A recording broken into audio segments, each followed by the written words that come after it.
Hello friends, welcome to my YouTube channel technical madam. Friends, आज हम करेंगे chapter first उदारवादी BPSC 132 का। फ्रेंड्स, ये अति महत्वपूर्ण प्रश्न है जो कि आपके एग्ज़ाम के लिए बहुत ही ज़्यादा इम्पोर्टेंट है। तो चलिए फ्रेंड्स, स्टार्ट करते हैं। चैप्टर फर्स्ट उदारवादी का पहले परिचय देख लेते हैं, इंट्रोडक्शन। इस चैप्टर में क्या है देखिए फ्रेंड्स। राजनीति के अंतर्गत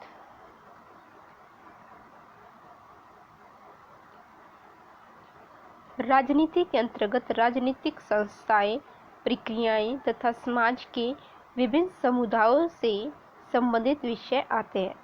सरल शब्दों में राजनीति का संबंध राज्य को राजकीय व गैर राजकीय समूहों व संगठनों से जोड़ना है।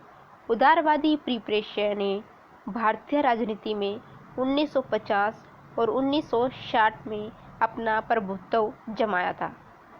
आगे है फ्रेंड्स, ये इंट्रोडक्शन है। देखिए, उदारवाद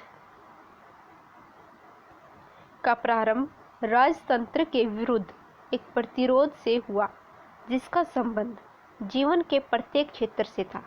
व्यक्ति की स्वतंत्रता की प्राप्ति तथा राज्य सत्ता को चुनौती देने के लिए उदारवाद ने जीवन के प्रत्येक क्षेत्र में स्वतंत्रता की मांग की।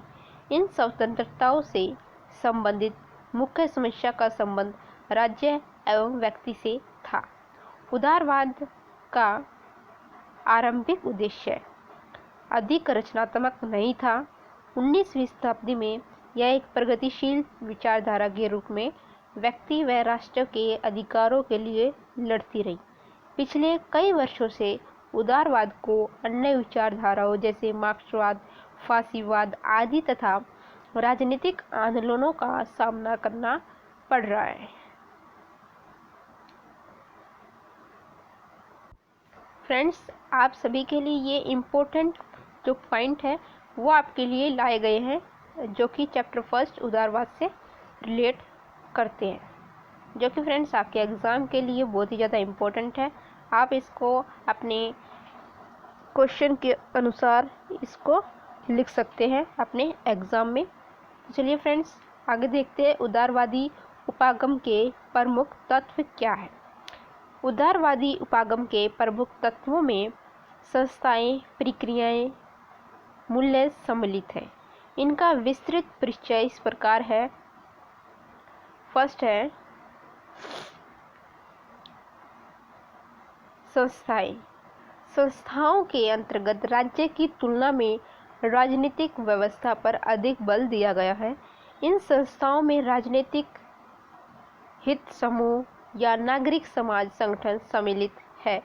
अनैतिक संस्थाएं सामाजिक संरचनाओं जैसे जाति, भाषा, धर्म इत्यादि का पक्ष सुनकर एक आम सहमति बनाने में महत्वपूर्ण भूमिका निभाती है। ये राजनीति संस्थाएं ही राजनीतिक दल को काफ़ी दबाव समूह, विधायिका एवं कार्यपालिका का आधार बनती है फ्रेंड्स। भारतीय राजनीति में इन संस्थाओं का अत्यंत महत्व है। सेकंड है प्रक्रियाएं। फ्रेंड्स, आप पैराग्राफ में अगर क्वेश्चन को लिखते हैं तो आपके मार्क्स कम आएंगे फ्रेंड्स। तो आपको हेडिंग डाल के अपने क्वेश्चन को अटेम्प्ट करना है, ओके फ्रेंड्स, जिससे कि आप अच्छे मार्क्स गेन कर सकते हैं। देखिए फ्रेंड्स, सेकंड पॉइंट प्रक्रियाएं। उदारवादी अवधारणा में प्रक्रियाओं के अंतर्गत भिन्न संस्थाओं एवं संगठनों के कार्यों का अध्ययन किया जाता है। इन्हें राजनीतिक लामबंदी एवं हित एकत्रीकरण के रूप में भी व्यक्त किया जाता है। लोकतंत्र की समृद्धि के फलस्वरूप प्रक्रियाओं को भी लोकतंत्रीकरण हुआ है। प्रक्रियाओं का भी लोकतंत्रीकरण हुआ है। उदारवादी अवधारणा भी लोगों के राजनीतिक सहभागिता को अनुमति देती है, जिससे जनतंत्रीकरण प्रक्रिया को बल मिला। इसने भारतीय राजनीति के संदर्भ में निम्न वर्ग को भी प्रभावित किया है। यह प्रक्रिया अभी भी चालू है। सेकंड है,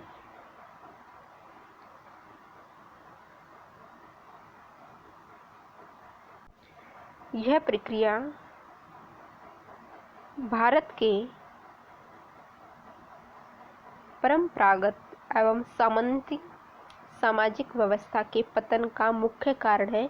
इसके कारण राजनीतिक प्रक्रिया में स्वतंत्रता तथा समानता का समावेश भी हुआ तथा विभिन्न राजनीतिक आंदोलनों, नागरिक समाज के संस्थाओं का उदय तथा बहुसांस्कृतिकवाद ने देश की लोकतांत्रिक व्यवस्था को मजबूत किया। थर्ड पॉइंट है फ्रेंड्स, देखिए, मूल्य। उदारवादी अवधारणा का तीसरा प्रमुख तत्व है मूल्य, अर्थात स्वतंत्रता, मानवाधिकार व समानता। यह तत्व प्रमुख व्यक्तिगत एवं सामुदायिक अधिकारों से संबंधित है। राज्य का कर्तव्य है कि वह कमजोर वर्गों, अनुसूचित जातियों व जनजातियों तथा अल्पसंख्यकों की सुरक्षा सुनिश्चित करे। उदारवादी अवधारणा व्यक्तिगत अधिकारों व स्वतंत्रता के अतिरिक्त किसी भी समुदाय की भाषा, संस्कृति, बोली आदि की सुरक्षा को भी महत्व देती है। भारत जैसे देश में इनकी सुरक्षा किए बगैर लोकतांत्रिक अधिकारों की रक्षा करना संभव नहीं है। नेक्स्ट प्रश्न सर,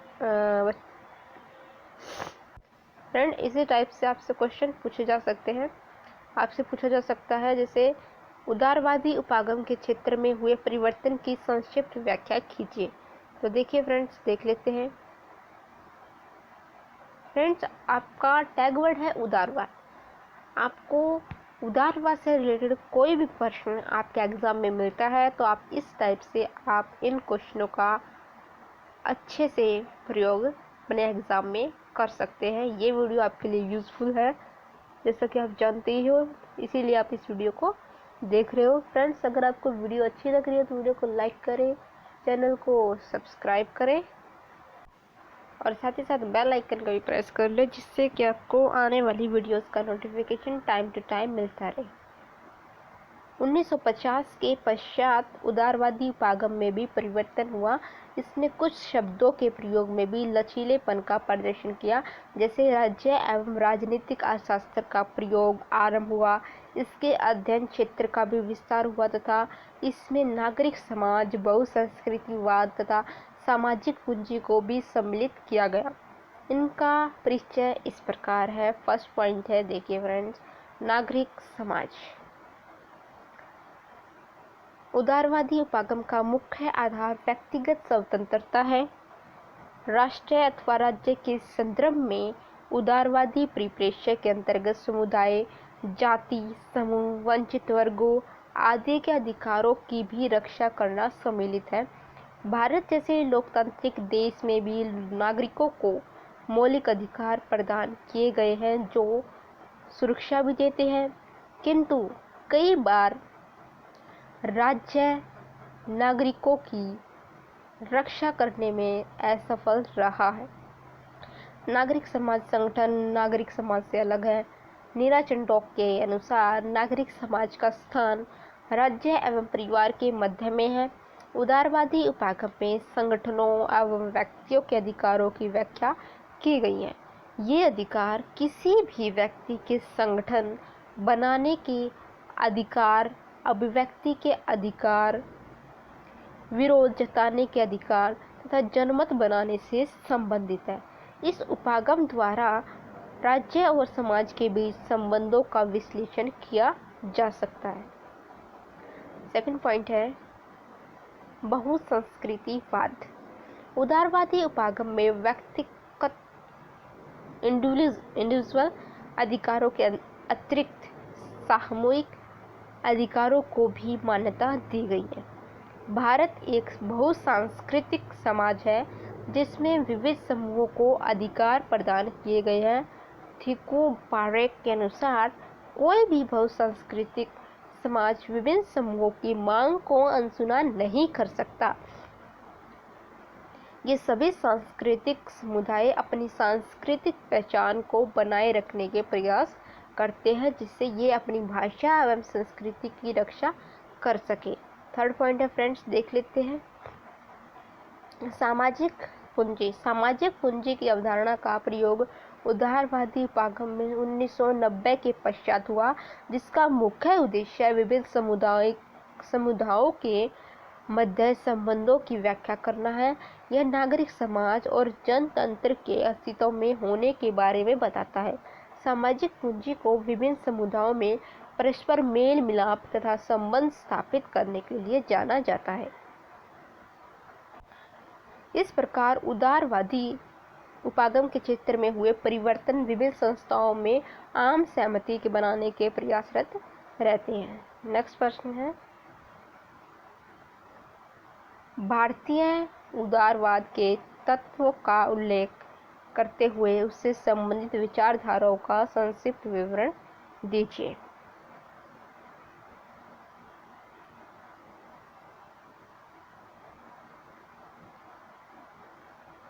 भारत में उदारवाद का आरंभ उच्च जाति से संबंध अंग्रेजी पढ़े लिखे मध्यम वर्ग के द्वारा किया गया। भारतीय समाज एवं औपनिवेशिक शासन की उदारवादी समीक्षा का आरंभ पुनर्जागरण से हुआ। इस विचारधारा के अगुवा भारतीय पूंजीपति वर्ग तथा नवीन बुद्धिजीवी वर्ग के प्रतिनिधि थे।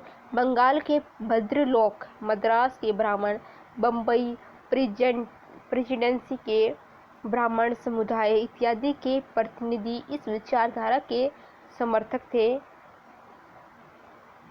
राजा राम मोहन राय, दादा भाई नौरोजी, सर सैयद अहमद खां, S.N. बनर्जी, फिरोज शाह मेहता, गोपाल कृष्ण गोखले, गोपाल गणेश अंकर, महादेव गोविंद रानड़े इत्यादि महापुरुषों ने भारतीय समाज की उदारवादी विचारधारा को विकसित किया। उदारवादी विचारकों का यह मत था कि भारतीय समाज की पुनर्संरचना ब्रिटिश शासन के माध्यम से की जा सकती है। इन्होंने ब्रिटिश शासन का विरोध नहीं किया, अपितु यह मानकर उनका समर्थन किया कि ब्रिटिश शासन भारतीयों को प्रगति के मार्ग पर बढ़ाने तथा सभ्य बनाने के लिए आवश्यक है। ऐसा नहीं है कि ये उपनिवेशवाद के शोषणकारी स्वरूपों से परिचित नहीं थे। वे अंग्रेजों के द्वारा भारत की आर्थिक शोषण तथा ब्रिटेन की ओर पूंजी निकास से परिचित थे तथा समय समय पर अपितु यह मानकर उनका समर्थन किया कि ब्रिटिश शासन भारतीयों को प्रगति के मार्ग पर बढ़ाने तथा सभ्य बनाने के लिए आवश्यक है। ऐसा नहीं है कि ये उपनिवेशवाद के शोषणकारी स्वरूप से परिचित नहीं थे। वे अंग्रेजों के द्वारा भारत के आर्थिक शोषण तथा ब्रिटेन की ओर पूंजी विकास से परिचित थे तथा समय समय पर इन्होंने उस पर आपत्ति जताई, किंतु इसके लिए उन्होंने केवल प्रार्थना पत्रों तथा पत्रिकाओं का ही सहारा लिया। इन्होंने अपने लेखों द्वारा तथा पत्र लिखकर ब्रिटिश शासन को गलत करने पर चेतावनी दी। उदारवादी विचारकों की विचारधारा का संक्षिप्त वर्णन निम्नलिखित है। महादेवी गोविंद रानड़े प्रभावशाली उदारवादी विचारकों के प्रतिनिधि थे। उनका यह विचार था कि अपनी समस्याओं को हल करने के लिए भारतीय अर्थव्यवस्था को पूंजीवाद का मार्ग अपनाना चाहिए। आर्थिक विकास में राज्य को महत्वपूर्ण सक्रिय भूमिका अदा करनी चाहिए। इनका मानना था कि औद्योगिकीकरण तथा कृषि के व्यवसायीकरण के द्वारा भारत दरिद्रता तथा कृषि पर निर्भरता की समस्या को दूर किया जा सकता है। तब परिवर्तन की इस प्रक्रिया में राज्य को सक्रिय योगदान देना चाहिए, किंतु राज्य को असीमित शक्तियां प्राप्त नहीं होनी चाहिए। उससे व्यक्तिगत स्वतंत्रता भी प्रदान करनी चाहिए। स्वतंत्रता है, अतः व्यक्ति के चेतना के अधिकारों को प्राथमिकता दी जानी चाहिए। इसके साथ ही व्यक्ति को कार्य करने की स्वतंत्रता का प्रयोग इस प्रकार करना चाहिए कि वह अन्य व्यक्तियों की स्वतंत्रता पर कोई बंधन न लगाए। रानड़े जाति व्यवस्था के भी आलोचक थे। ये भक्ति आंदोलन के समर्थक थे क्योंकि संत लोग जन्म भेद को भुलाकर मानव आत्मा की गरिमा में विश्वास रखते थे। इनका यह भी मानना था कि ब्रिटिश शासन में भारतीयों को भी प्रतिनिधित्व मिलना चाहिए तथा यह प्रतिनिधित्व शक्ति, समृद्ध तथा शिक्षित लोगों को मिलना चाहिए, क्योंकि ये ही आम जनता का ठीक से प्रतिनिधित्व कर सकते हैं तथा उससे शिक्षित तथा प्रशिक्षित भी कर सकते हैं। नेक्स्ट है ज्योतिबा फुले तथा B.R. अम्बेडकर। इनका मुख्य उद्देश्य दलित वर्ण शूद्रों को जातिगत गुलामी से मुक्ति दिलाना था। उन्होंने हिंदू ब्राह्मणवादी मिथिक तथा क्रूर एवं अमानवीय जातिगत नियमों का कड़ा विरोध किया। इनका विश्वास था कि जन्म से भी